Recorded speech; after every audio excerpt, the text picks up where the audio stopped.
Welcome to another episode of the Federal Newswire Lunch Hour podcast with your host, Andrew Langer. Well, hey there, everybody. Welcome to another episode of the Federal Newswire's Lunch Hour podcast. I'm your host, Andrew Langer. And if you are watching us on our YouTube channel, please go and check us out wherever you pick up your fine audio podcast content.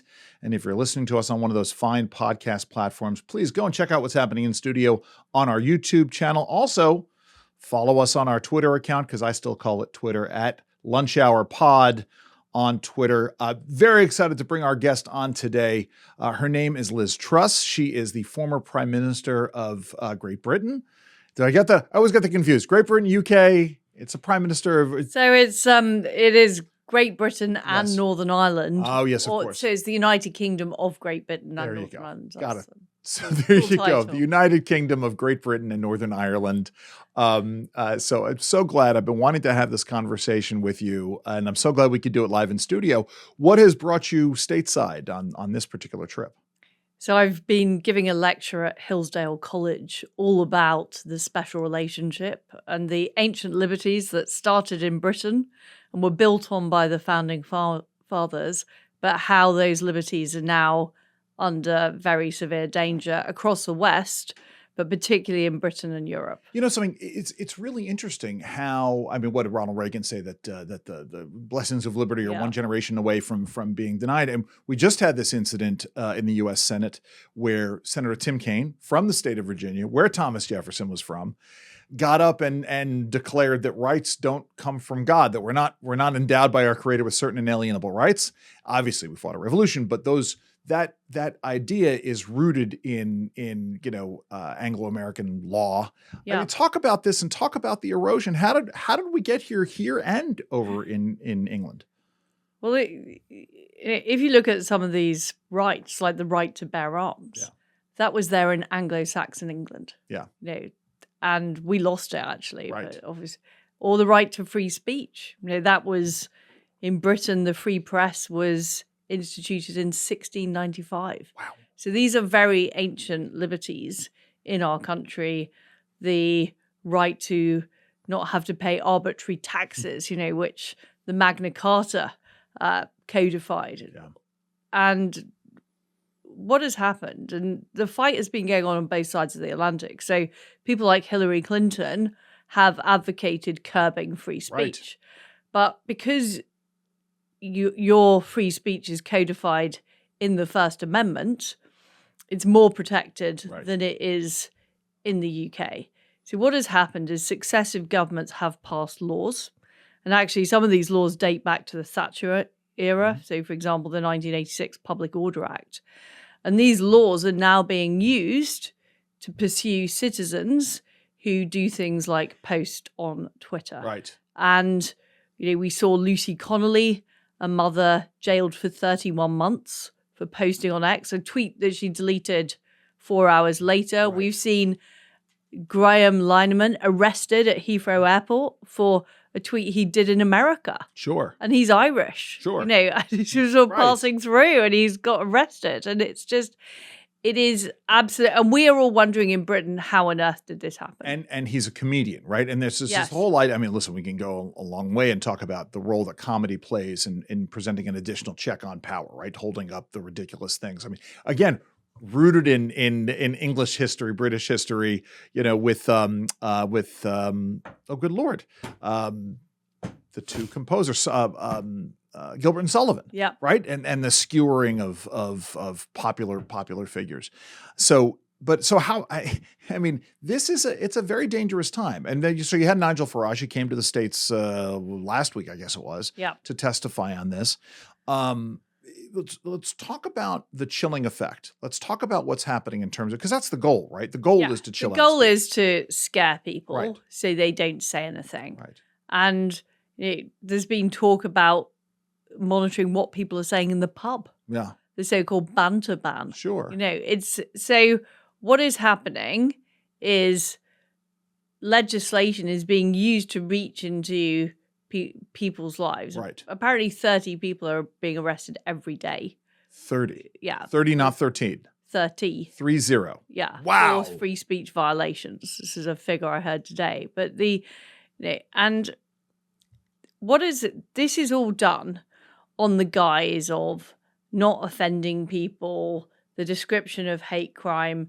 So it's come from these laws born out of human rights, the Equality Act in Britain, the sort of DEI mentality has created a society where you're no longer able to offend people, that could somehow be damaging, and therefore you can be arrested. And what we've had, and you've had this too in the US, is very powerful organizations like Stonewall, who have, and Graham Lineman, his tweet was on transgender. Yes. Very, very powerful lobbying groups. They have effectively captured some of our public institutions. So they've captured the bureaucracy, they've captured the police. Yeah. And that is what we are dealing with. It's interesting because it underscores a basic precept that conservatives in America and conservatives in the UK both can agree on, which is when you give government power, that power can be abused, right? It's one of the, I'd say it's pretty much always abused. Right. I'm a great believer in O'Sullivan's law. Yes. Any organization that is not explicitly right-wing becomes left-wing over time. Sure. Absolutely. And it's absolutely right. And this is, and often even those that are explicitly right-wing eventually, they're also even in them, danger even they are in danger. But under conservative governments, these organizations have been set up. Yes. And then they've got captured. Right. So the lesson for conservatives should be, don't set these things up. Right. It gets down to, we were warned. We were warned. Listen, we can say where it's coming from. Let's just start with, Nikita Khrushchev, right? Nikita Khrushchev comes to the UN, bangs on the podium with his shoe and says what was interpreted as we will bury you, really was we will be at your funeral. And what he was warning about was that they were going to infect all of these institutions and go and use the things that we consider most powerful in classical liberal democracy or classical liberal Republican democracy against us as a way of undermining it. And we're seeing the fruits of that today, aren't we? Yes. Yeah. Yes. And we're seeing, they started with the universities. Yes. They then continued to the bureaucracy.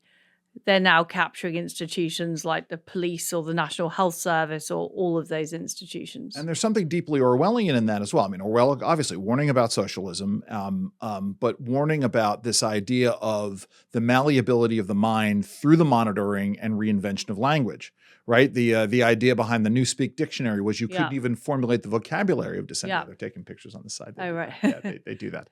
Go ahead.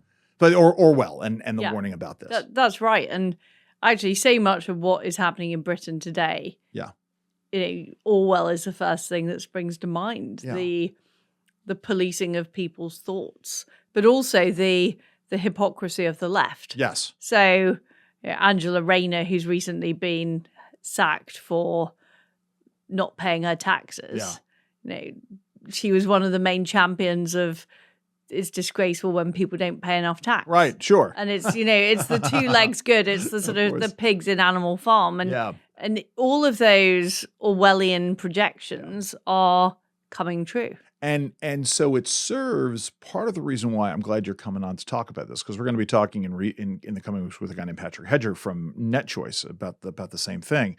This serves as a warning. Part of why you're here, part of why Nigel Farage was over, is to warn America about the dangers of what can happen if we are not, eternally vigilant about our free speech rights. And it's not just warning America. It's saying, what can you do to help? Right. What can you do to help us in Europe, in Britain, to overturn this? Because quite a lot of the hindrance came from the US in the first place. Right. USAID was funding a lot of this stuff. Right. It was funding the Tony Blair Institute. Yeah. You've got the George Soros organizations funding these types of campaigns. Right. And a lot of the money to pursue these anti-Western ideas originate in America. And something, it's interesting because this then gets us into something that I've wanted to talk to you about on air for a while, which is the concept of the Quango.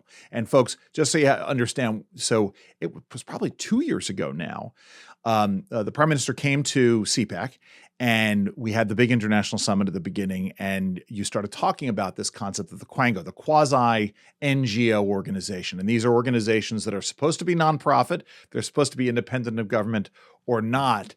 And I love the term, but talk about it, and talk about the U.S., talk about what's been happening in Britain and how all of this relates together.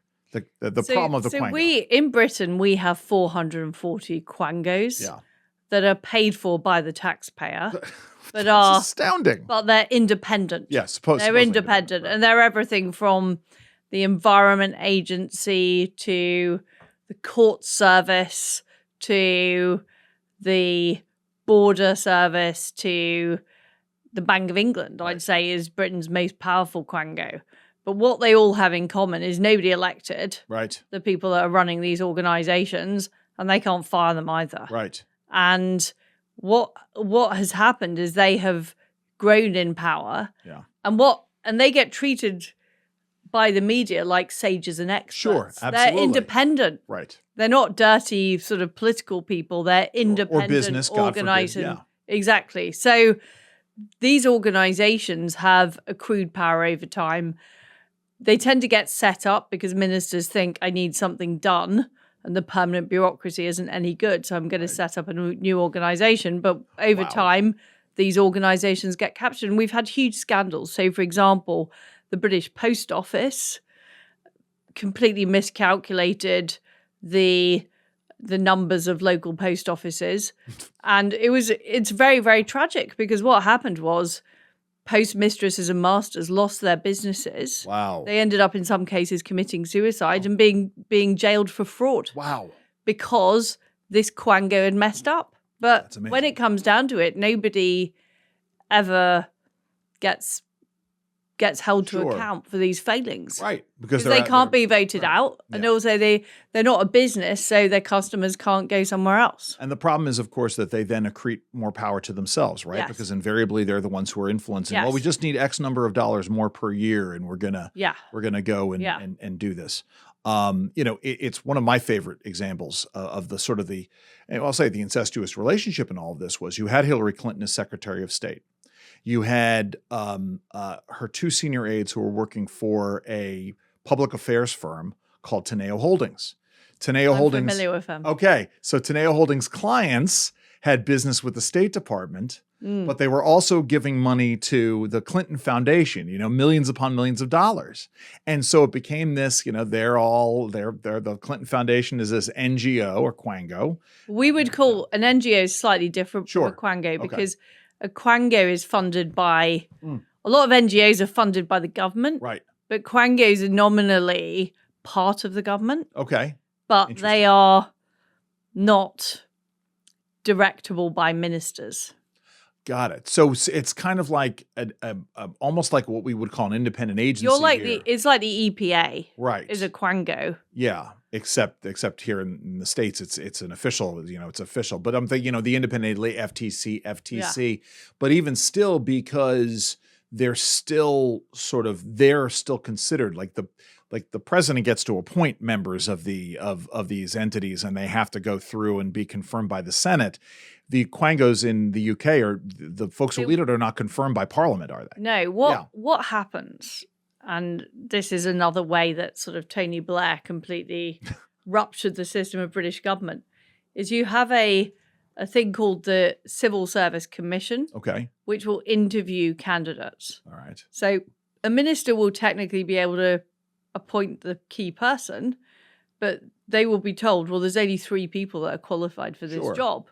And figure number 1 is, an environmental lefty. Right. Figure number 2 is another environmental lefty. And figure number 3 is another environmental lefty. And by the way, all these other people were not qualified because they didn't have enough government experience or they weren't a woman or blah, blah, blah. Yes. So the point is that they are self-selecting. Of course. That the entire selection process is gamed. And there's no accountability down the road. And so... But let's get back to what we were starting to talk about, which is the issue of how the United States can be helpful. I mean, obviously, it's a complicated relationship right now between President Trump and Keir Starmer. But obviously there are areas where we want cooperation and then there are areas where there is vehement disagreement. But the United States clearly needs to take a greater lead on these classical liberal principles. Talk about that. Well, for example, free speech. Yeah.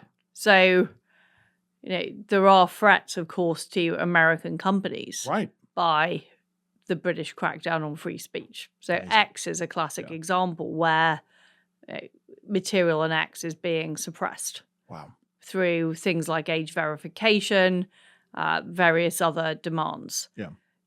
We have a trade deal with the US. And I used to be trade secretary. Mm-hmm. Part of negotiating a trade deal is you agree the basis on which you're operating. Sure.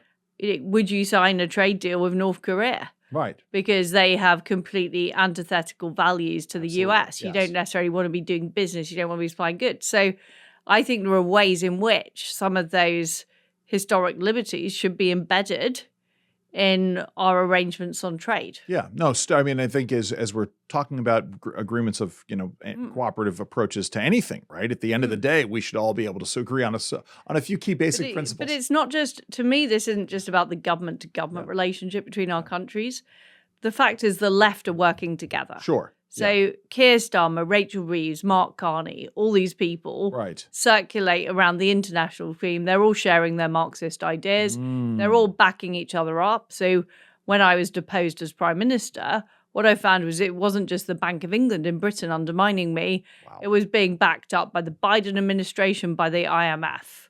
Wow. And I think that conservatives, and this is one of the things about CPAC, conservatives need to be out there fighting and sharing experience, but also collaborating 100%. to take on this network, because it is a network of people who want to destroy our civilization. That is the bottom line. And the arch masters of this are people like the Clintons, the Blairs.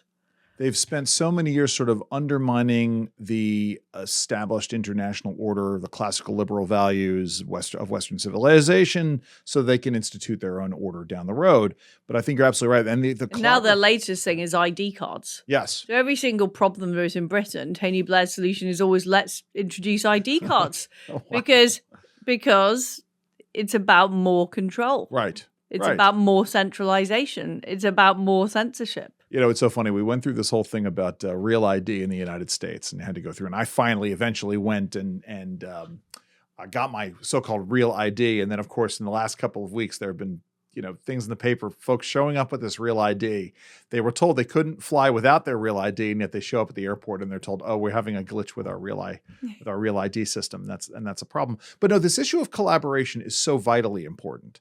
Most of the work that I do is in the regulatory front, and so we're spending a lot of time. There are things our movement does really well. Collaborating, cooperating is not one of them. The idea, this concept of sharing ideas, even focusing on deadlines. That's something we do badly. But on the international front, obviously the libertarians had the Atlas Society, and I think they still do, and they still do at a certain degree. But the conservatives, because I think the libertarians, there are a great many things to like about libertarianism, but sometimes libertarians don't have a particularly realistic worldview.